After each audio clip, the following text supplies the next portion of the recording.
Itong lugar namin, Sitio Maligaya 2, San Vicente, San Pedro, Laguna.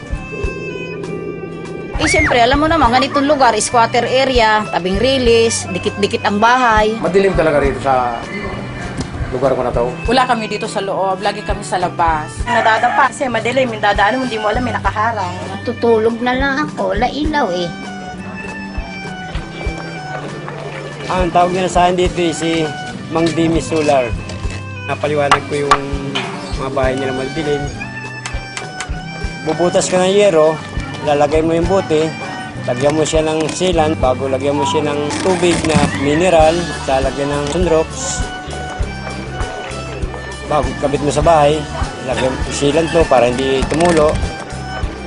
Ganyan lang kasimple yun. Dating ganito, tukadilim nung bago ko pagkapitan. Ngayon, nung kapitan ko na, ito na ang liwanag niya. Yan ang liwanag. Pumili po ako kasi bote lang, tubig. Maliwanag na yung bahay mo.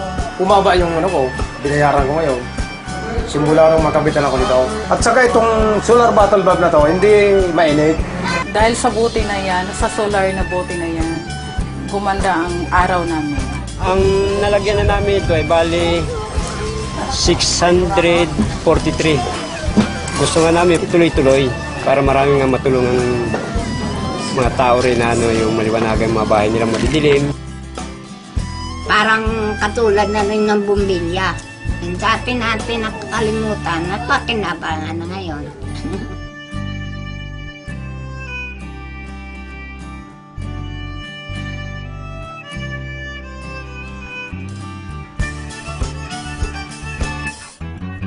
Maliwanag nga sa bahay namin.